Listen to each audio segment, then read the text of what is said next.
Terima kasih banyak, Ade Yoke.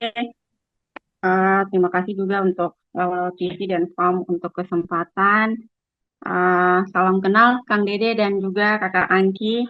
Menarik sekali mendengar penjelasan dari Kang Dede yang sebenarnya memotret realitas kita bahwa memang meskipun ada tiga sudut di segitiga makanan tadi, tapi kita bisa lihat dalam kasus Papua bahwa ekologi eh, tidak lagi menjadi penentu gitu ketika kita bicara bahan pangan masyarakat, tapi sudah dikendalikan oleh kepentingan ekonomi politik. Dan itu juga diperkuat oleh Kakak Angki yang membahas tentang brutalnya proyek pangan di Merauke. Dan itu terjadi juga di Jayapura dan merupakan alasan kenapa uh, saya bergerak gitu di lewat ISASAI untuk fokus pada pangan lokal. Saya dapat topik yang menurut saya tuh dekat sekali di samping hati dan senang sekali karena Yoke dan teman-teman memberikan satu topik ini gitu karena hal ini tidak didiskusikan cukup banyak di sini, padahal ini adalah isu yang krusial ketika kita bicara tentang pangan. Jadi topiknya dekolonisasi pangan dan upaya mempertahankan identitas pangan. Di flyer saya dibilang aktivis pangan, tapi sehari-hari uh, saya biasa bilang kan menjadi diri tukang kebun dan tukang masak karena di rumah saya berkebun di Isasai dan Sunshine saya masak gitu. Jadi presentasi hari ini tuh akan sebenarnya merefleksikan pengalaman saya sebagai tukang masak dan tukang kebun. Slide selanjutnya. Saya akan memulai presentasi ini dengan dua kutipan dari orang-orang yang bergerak juga dan juga mereka yang fokus pada pangan dan kedaulatan pangan. Yang pertama itu dari seorang Sam Sharman, dia dari suku bangsa Shou, salah satu suku bangsa Indian di Amerika, dan dia bilang di situ kolonisasi itu atau penjajahan itu tidak hanya merampas tanah kami, tapi juga hubungan kami dengan makanan, sehingga melepaskan bahan pangan mereka dari penjajahan atau mendelokalisasi pangan itu berarti mengingat kembali siapa kami dan dari mana kami berasal. Slide selanjutnya, kutipan kedua dari Rat Patel, dia penulis salah satu buku Tough and Start, di mana dia membahas tentang bagaimana tadi sebenarnya berkaitan dengan yang dibahas oleh Kang Angki juga, Kakak Angki juga, yaitu tentang bagaimana peran korporasi ya dalam mempengaruhi sistem pangan masyarakat gitu. Dia bilang bahwa kolonialisme itu hidup dan berkembang tidak hanya dalam politik tetapi juga di atas piring kita. Dan ketika kita kehilangan kontrol terhadap apa yang kita makan, kita tidak hanya kehilangan kalori, tetapi kita kehilangan budaya, identitas, dan juga kedaulatan kita. Dan dua kutipan ini uh, merefleksikan sebenarnya isi dari presentasi yang akan saya bawakan dan mengapa perjuangan untuk mempertahankan pangan lokal dan kedaulatan pangan itu menjadi sangat penting. Di slide selanjutnya ada kolonialisme. Jadi waktu kita bicara tentang dekolonisasi pangan itu karena ada gastrokolonialisme atau bentuk penjajahan uh, yang terjadi karena ada kontrol dan juga dominasi terhadap sistem pangan suatu masyarakat. Dan di Papua itu terjadi, bahkan di Jayapura dan di banyak daerah hal ini sudah terjadi. Waktu kita bicara tentang uh, gastrokolonialisme atau determinisasi pangan, kita bisa melihat dari banyak perspektif. Beberapa perspektif yang sudah dibagikan sama Kang Dede dan juga Kakak Angki sebelumnya. Cuman akan izin mengulang sedikit. Yang pertama itu dari perspektif budaya. Dari perspektif budaya, ketika kita bicara tentang determinisasi pangan, kita bicara tentang bagaimana kembali uh, sistem pangan mereka yang mulai terpinggirkan bahkan hilang. Itu kita bicara tidak hanya terbatas pada makanan yang mulai hilang, tetapi juga dari awal, dari kebunnya, metode bertanamnya mereka seperti apa, kearifan lokalnya seperti apa, hingga bagaimana mereka mengolah pangan mereka dan mengonsumsi apa yang mereka makan. Jadi masyarakat adat merebut kembali kontrol atas apa yang telah terpinggirkan dan juga malah dan bahkan sudah hilang gitu. Perspektif kedua yaitu politik dan keadilan sosial. Kita bicara tentang struktur kekuasaan dan bagaimana sistem pangan itu diancam gitu karena adanya ketidaksetaraan, perampasan lahan dan juga eksploitasi. Dan di sini sama masyarakat adat perlu aktif berjuang gitu untuk mendorong memperjuangkan kembali kedaulatan pangan mereka sehingga itu tetap bisa dijalankan sesuai dengan nilai-nilai budaya dan juga prinsip-prinsip alam, prinsip-prinsip berkelanjutan yang bisa menjamin masa depan dari generasi mereka. Kita bicara tentang bagaimana sistem pangan itu diancam dengan ini terkait erat dengan yang dibahas oleh Kakak Angki tentang proyek-proyek pangan skala besar yang mendorong sistem pertanian dilakukan secara monokultur, menghasilkan bahan pangan dalam jumlah besar, tidak untuk memenuhi kepentingan lokal, tetapi untuk kepentingan ekonomi yang lebih besar, yang biasanya adalah untuk tujuan ekspor. Dan sistem pertanian dengan monokultur ini, satu memang tidak sesuai dengan cara bertanam atau metode bertanam yang biasa dilakukan oleh masyarakat adat, yang umumnya selalu polikultur atau tumpang sari. Kemudian dalam jangka panjang pun kesehatan tanah dengan metode monokultur ini akan turun atau akan rusak. Sehingga hal ini menjadi tugas dari masyarakat adat untuk kembali melawan sistem-sistem pangan yang fokus pada monokultur ini dan menghidupkan kembali metode bertanam mereka yang sesuai dengan apa yang diwariskan leluhur. Yang keempat, dari perspektif kesehatan dan gizi, kita bicara tentang bagaimana masyarakat adat itu atau masyarakat mereka diet atau pola makannya sudah mulai berubah dengan banyaknya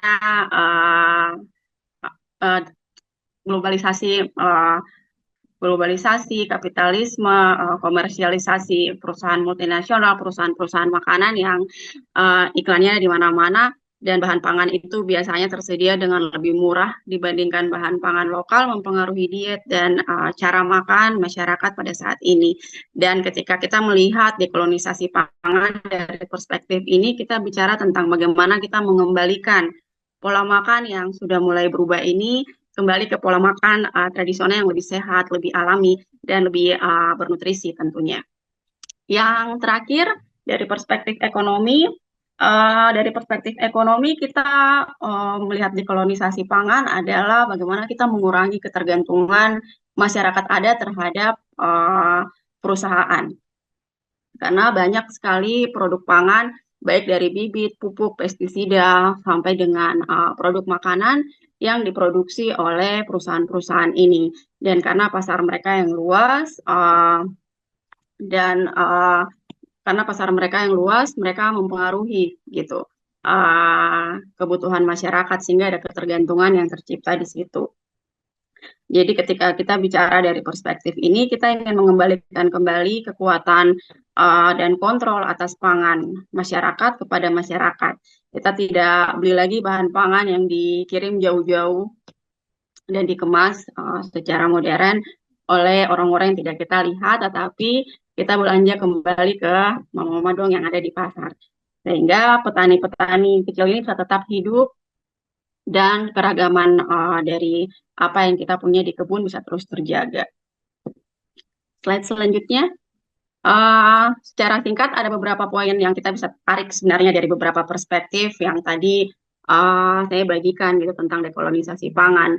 Yang pertama, ketika kita bicara dekolonisasi pangan, kita bicara tentang bagaimana kita memulihkan identitas kuliner kita yang tentu saja berbasis atau berdasar pada sumber daya lokal. Apa yang kita punya itu pasti akan mempengaruhi apa yang ada di piring kita atau di piring leluhur kita. Itu yang harusnya kita pertahankan gitu. Yang kedua, memperjuangkan kedaulatan pangan. Ketika masyarakat itu mandiri pangannya, bisa menghasilkan pangannya, tentu saja dia akan bisa lebih tahan. Nah, ketahanan pangannya pun akan lebih kuat. Jadi bagaimana masyarakat kembali mengontrol apa yang mereka tanam, bagaimana cara mereka memanen apa yang mereka tanam, mengolah hingga memakannya. Ketiga, kita menghidupkan kembali metode bertanam tradisional yang sesuai dengan ekosistem dan tradisi masyarakat. Mengenalkan sesuatu yang baru ke masyarakat itu adalah hal yang sulit, tetapi yang perlu kita perjuangkan ketika kita bicara tentang dekolonisasi pangan atau melawan gastrokolonialisme adalah kita menghidupkan kembali metode-metode yang memang telah teruji berhasil menjaga alam kita sejauh ini. Yang keempat, memulihkan pola makan adat dan lokal yang alami, bernutrisi, dan memiliki makna budaya. Yang terakhir, membangun sistem pangan lokal yang kuat dan mengembalikan kembali kekuatan ekonomi kepada petani dan produsen pangan lokal. Selanjutnya, memulihkan identitas kuliner. Seperti yang saya sebutkan tadi, kolonialisme, globalisasi, komersialisasi secara besar-besaran memang mengubah pola konsumsi dan produksi pangan kita dan secara tidak langsung mendorong kita untuk homogen gitu budaya makannya atau memiliki budaya makan yang sama, makan barang-barang yang sama. Yang di Jakarta orang makan, di Papua juga harus makan. Seolah-olah itu adalah indikator dari kemajuan dan pembangunan gitu di saat sebenarnya kita sedang menjebak diri kita sendiri. Jadi ketika kita bicara memulihkan identitas kuliner, kita kembali ke pola konsumsi yang sehat, yang tradisional, makan makanan yang memang ada di daerah kita, sehingga kita bisa apa namanya terus menjaga apa yang ada di daerah kita. Lalu ketika kita bicara dekolonisasi, kita harus apa namanya berupaya melakukan langkah-langkah aktif dengan mengonsumsi apa yang ada di tempat kita dan juga menanam apa yang milik kita gitu. Karena dalam jangka panjang sebenarnya di sini ada hubungan langsung gitu antara apa yang kita makan dengan apa yang dijual di pasar dan apa yang ditanam di kebun.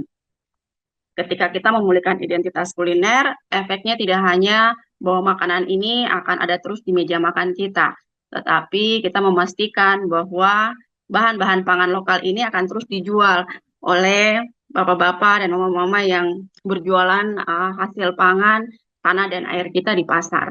Karena ketika permintaan akan bahan pangan ini tidak tinggi, mereka akan beralih ke bahan pangan lain yang memang permintaannya tinggi. Keanekaragaman bahan pangan yang kita punya di tempat kita. Selanjutnya, yang kedua memperjuangkan kedaulatan pangan. Jadi ini ada dua poin ini yang memang ingin saya tekankan gitu dalam presentasi ini.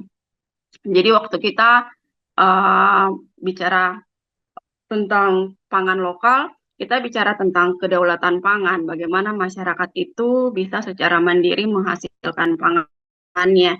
Dan itu berarti dia harus punya kontrol dan akses terhadap tanah dan lahannya, lalu kontrol dan akses juga kepada apa yang ditanam di tanahnya. Slide selanjutnya. Ada dua konsep ini yang biasanya saya sering temukan digunakan secara bergantian, kedaulatan pangan dan ketahanan pangan, sehingga sebenarnya kesempatan ini ingin saya pakai untuk kita bongkar sedikit ketahanan pangan dan kedaulatan pangan. Banyak sekali kebijakan-kebijakan atau pernyataan-pernyataan yang saya sering dengar berfokus pada ketahanan pangan dan bukan kedaulatan pangan. Ketika kita bicara tentang ketahanan pangan, sebenarnya fokus dari kebijakan itu lebih banyak pada akses pangan, penggunaan, dan juga stabilitas pasokan. Lebih fokus pada pasokannya akan cukup atau tidak untuk memenuhi kebutuhan masyarakat. Tetapi asal pangan sama sekali tidak diperhitungkan di situ. bisa dari luar Papua, bisa dari luar Indonesia atau luar negeri. Yang penting bisa memenuhi kebutuhan masyarakat di Papua. Dalam jangka panjang, ketika kita hanya fokus pada ketahanan pangan tanpa memperhatikan kedaulatan pangan, masyarakat akan tidak kuat ketahanan pangannya. Dan itu yang sering saya rasa lolos dalam diskusi-diskusi. Ketika kita bicara tentang pangan, kita harus lebih fokus pada dasar dari ketahanan pangan itu, dan itu adalah kedaulatan pangan. Kedaulatan pangan itu adalah ketika kita melihat dan fokus pada hak masyarakat adat, masyarakat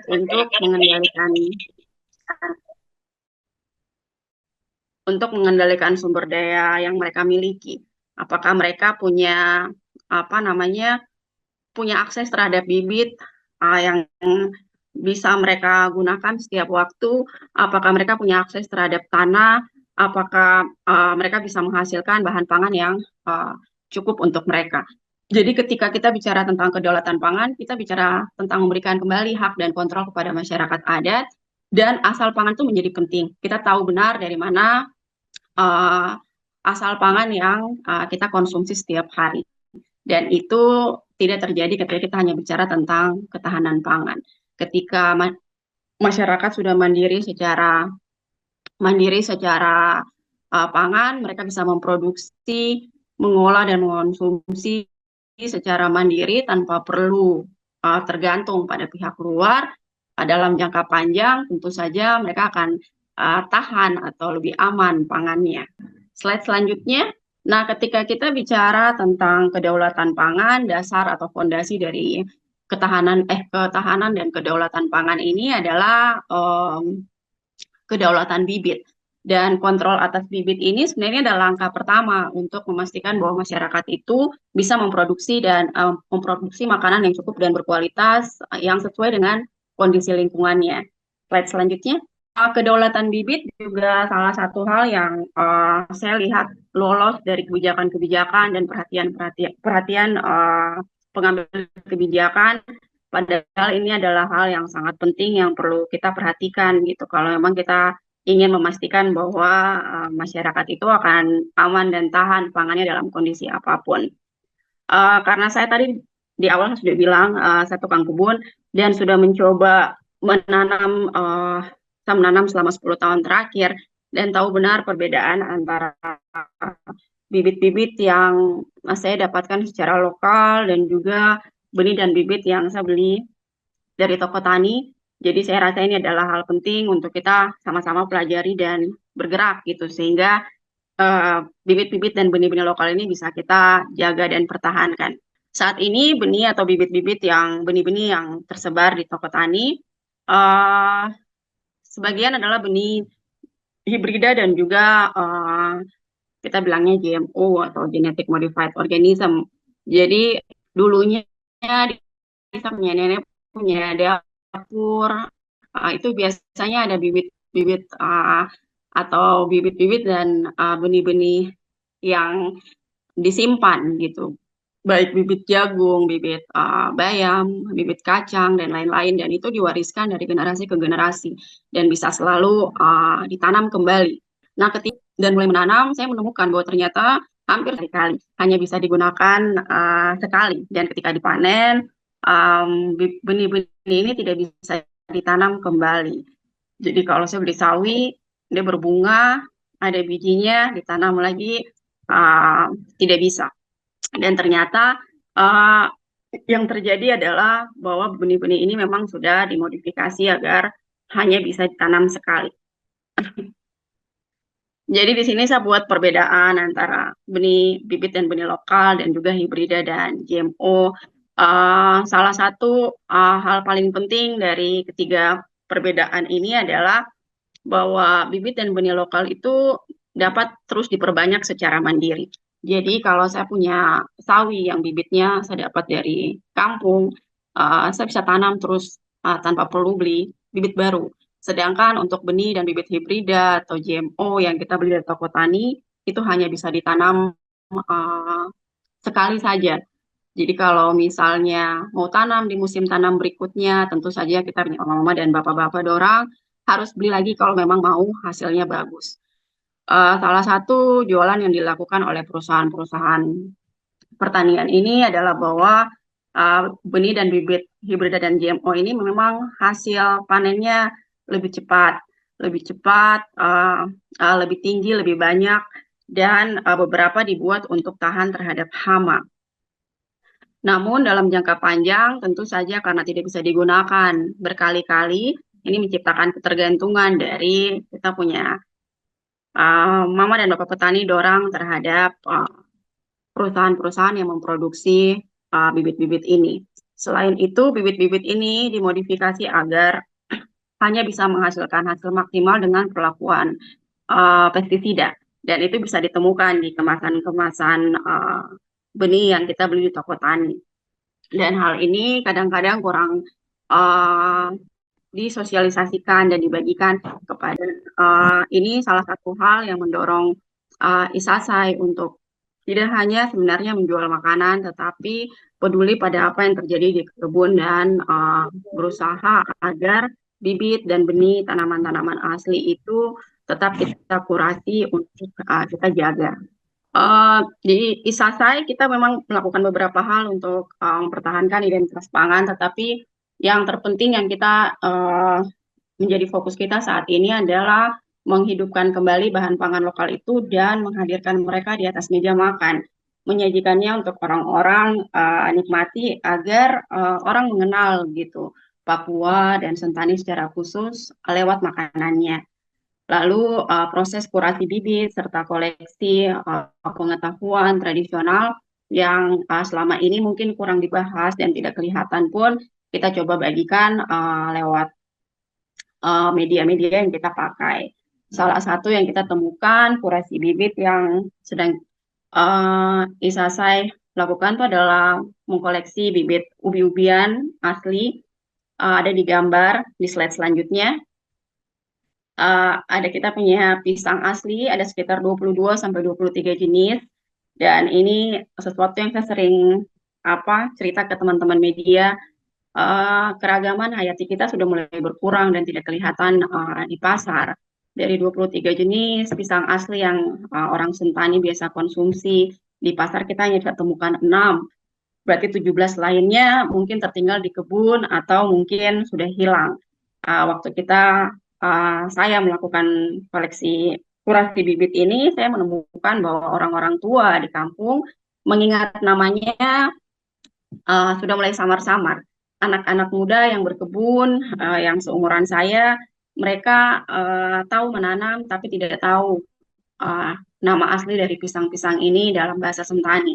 Dan ini sebenarnya ironi karena kita menyimpan pengetahuan tradisional kita dalam bahasa kita. Bagaimana kita ingin uh, orang di luar mengenal bahan pangan lokal kita, tetapi kita sendiri tidak dapat menjelaskan apa itu siapa pisang itu, namanya apa, dan biasanya dimakan dengan apa. Apa lebih cocok dibakar, direbus, atau apa namanya digoreng seperti apa. Biasanya orang Sentani memakan pisang-pisang itu dan itu sebenarnya tanda bahwa memang aksi untuk melakukan kurasi bibit, uh, koleksi pengetahuan tradisional, penamaan terhadap apa yang kita punya itu menjadi krusial dan penting.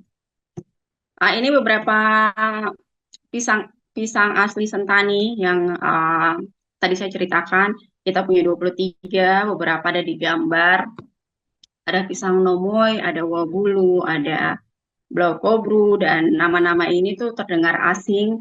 Bahkan bentuknya setelah dimasak atau rasanya pun sebagian besar uh, orang belum tahu. Beberapa adik-adik yang kerja di Sasai, meskipun dari Sentani juga bingung gitu dengan namanya dan kaget dengan rasa pisangnya karena ternyata enak dan pulen.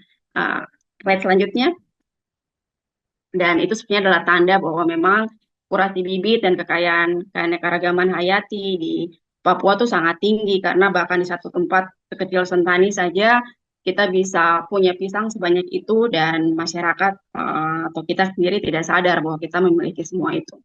Ketiga, tentu saja penguatan sistem pangan yang berkelanjutan.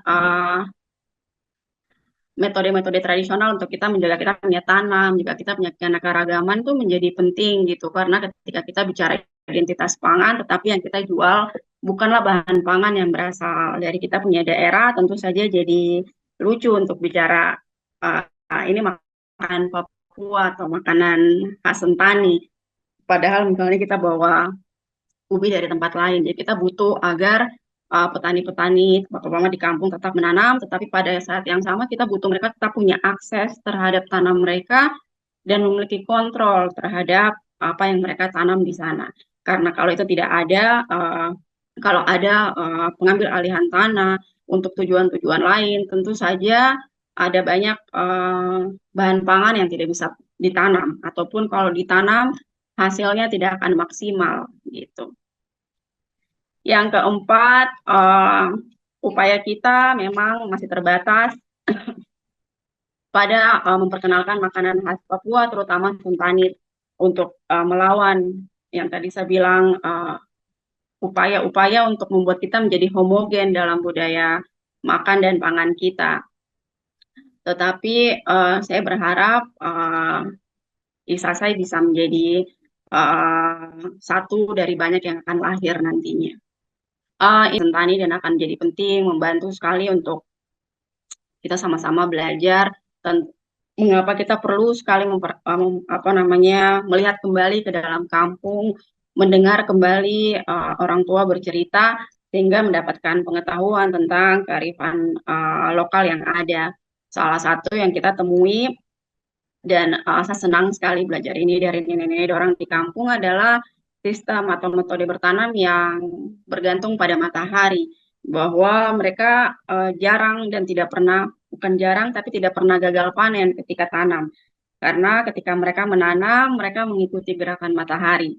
Ketika matahari itu bergeser sedikit ke utara, jauh dari gunung di mana mereka bertanam, itu berarti tanda bahwa musim panas datang dan mereka akan mulai membersihkan kebun baru dan kemudian membakar. Dan ketika matahari sudah bergeser dan berada di atas gunung di mana mereka akan menanam, itu adalah tanda bahwa musim hujan akan datang dan mereka akan mulai menanam. Dan dengan begitu mereka memastikan bahwa tanamannya akan dirawat oleh alam dan tidak gagal panen. Setelah kebun baru jadi, ada tanaman-tanaman yang akan mereka tanam di awal, diikuti oleh tanaman-tanaman lain. Setelah semuanya selesai ditanam, mereka akan melihat lokasi lain untuk membuka kebun baru. Dan dengan begitu, mereka bisa memastikan pasokan bahan pangan untuk kampung, untuk keluarganya tetap tersedia dan tidak habis-habis.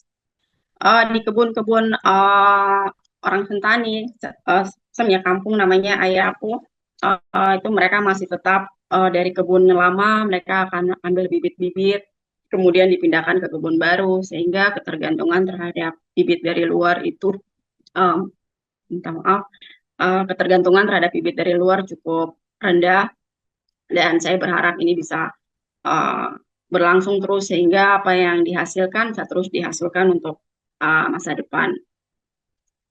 Slide selanjutnya. Untuk makanan, kita di Sentani punya namanya KEB Hele atau ikan kuah hitam khas Sentani yang dimasak dengan metode masak presto tradisional khas Sentani.